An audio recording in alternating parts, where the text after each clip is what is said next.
Hey guys, what's going on? ronnierokksmith here with usadigi. So today I just wanted to talk to you about something that influences my marketing business, my digital marketing, and that is direct mail marketing.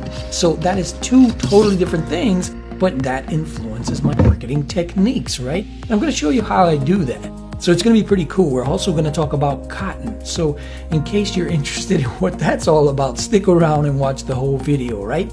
So before we get started and talking about this stuff, let me just briefly introduce what I do, because there's a lot of people out there that don't know what I do for a living, right?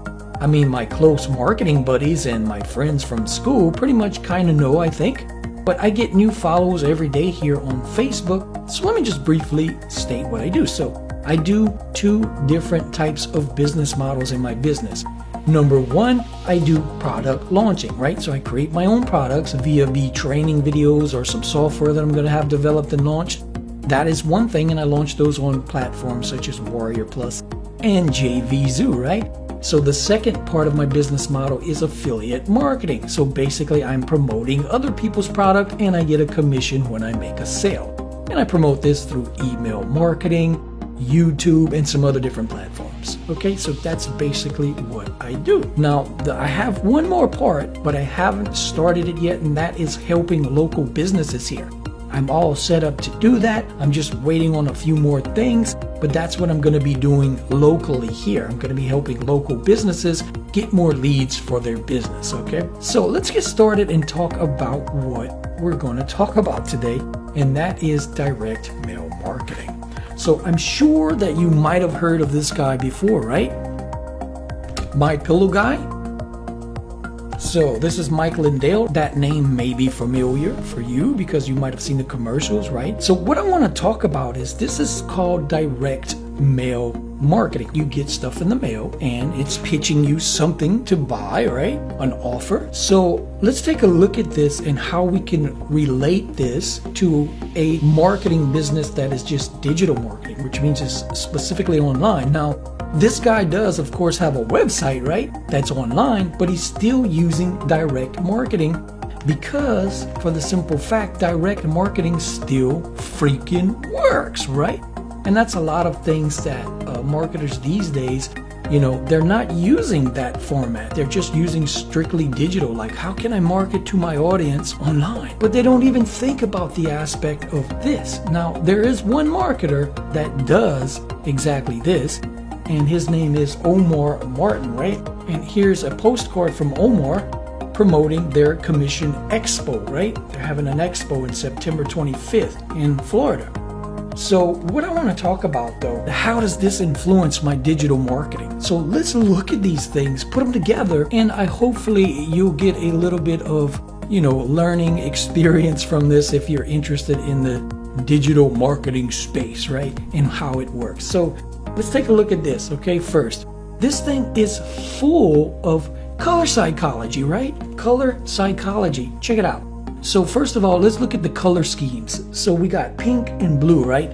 Very complementary colors.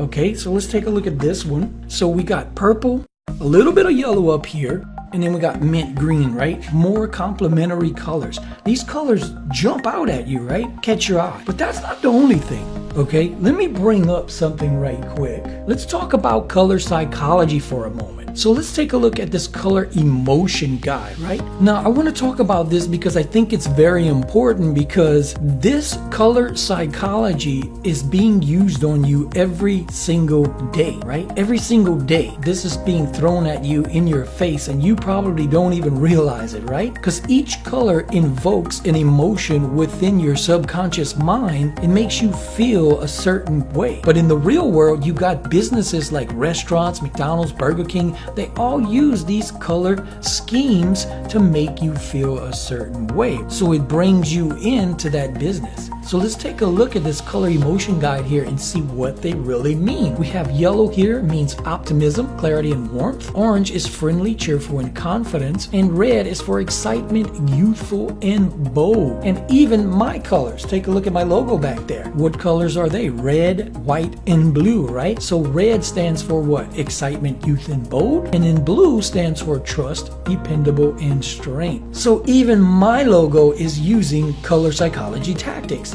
Okay, so let's talk about a few more little tricks that they use in their wording and some other things on this brochure that can be related to digital marketing as well, such as a website or whatnot. Okay, so let's take a look at the wording here. I'm going to give you a close-up as I talk on this brochure here so you can see what I'm talking about, but as low as $54.99, right? As low as. So when you read that, your subconscious mind is taking those words in, and that's making you say, okay, that's a low price. So that's being embedded in your subconscious mind. That is a low price. That's not bad. Okay, so that's just one little tactic here. Here's another one. And free shipping, right? Free. Everybody loves free, right? All right, it's free shipping. Okay, so let's take a look at these testimonials here. I bet you don't even realize that these people and what they're saying are really influencing your decision on whether or not you're going to buy this product. And it does. Let me ask you a question.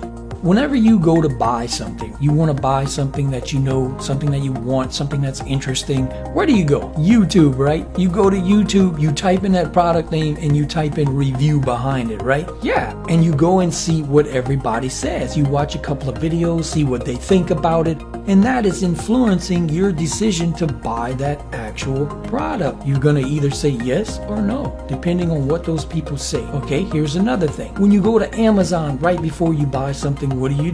You scroll down and check out the reviews, right? See how many stars it has, see what people are saying. Is this good? Is it bad? You check out both sides of the stories, and then you make a decision on whether or not you're going to purchase that product, right? So yeah, you can see that testimonials and reviews are very, very powerful. And we use these on our sales pages as well. So let's talk about power words. So there's about 3 power words on here. There may be more, but 3 that I noticed right off the bat, right? So number 1 is save. Everyone loves to save. Free.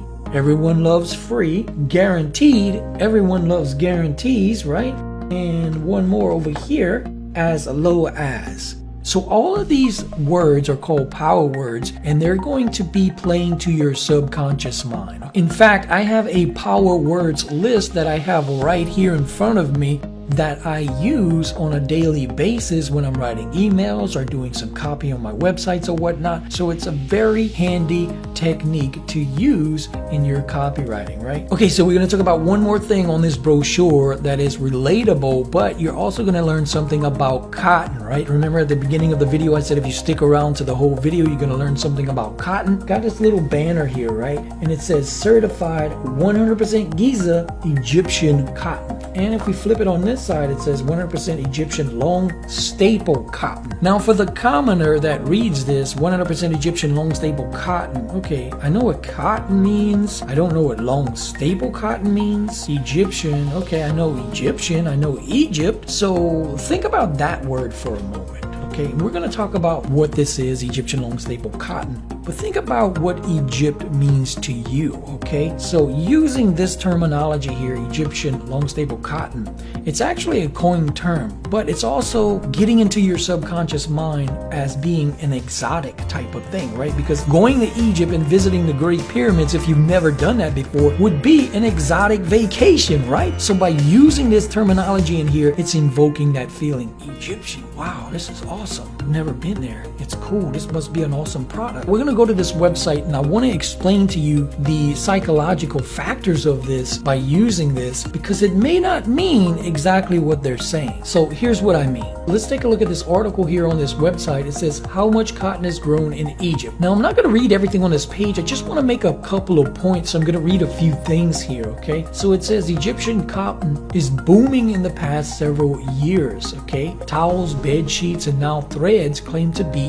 Egyptian cotton, and by name association alone, there is a correlation between quality and Egyptian cotton. So how much is grown in Egypt? Okay, so down here it says Egypt ranked number 20 in cotton growing countries by volume, and it's often said that 10 times as much Egyptian cotton is sold as what is actually grown. Now, when you think about Egypt, you don't think about cotton at all, do you? Because it's a desert, it's dry. How are they growing cotton there? I didn't even know they could grow cotton there, right? So what this statement is basically saying is that Egyptian cotton is being sold more than is being produced in Egypt, which means what? Many years ago, the term Egyptian cotton became a generic term for long staple cotton. Just as we use the word Kleenex for tissues or Xerox for copying, the term Egyptian cotton was used for any long staple cotton grown anywhere in the world. Okay, as an example, a major thread manufacturer in Germany labels their thread as Egyptian cotton, even though the cotton crop used to make the thread is grown in and imported from Romania and surrounding countries. So basically, Egyptian cotton is just a generic term for long staple cotton. Because if it was grown in Egypt, that means it's going to be of a more higher quality cotton that has better strength qualities. Okay, so Egyptian grown extra long staple cotton threads will have strength qualities that other cotton threads won't have. So pretty interesting, right? So as you can see, we did some basic research to find out a little bit more information about something that they spoke about on their brochure here about cotton. So we learned some cool stuff. So the main point about this is, as long as it's long staple cotton, we know that that quality of thread is going to have some strength qualities that other threads will not. Okay, so I hope this little video helped you out to see how you can relate direct mail marketing to your digital marketing, and how you can use certain elements and techniques and strategies to really impact your business and move it up to the next level, right? I'm Ronnie Rocksmith with USA Digi. Thanks for your time and interest, and guys, happy marketing.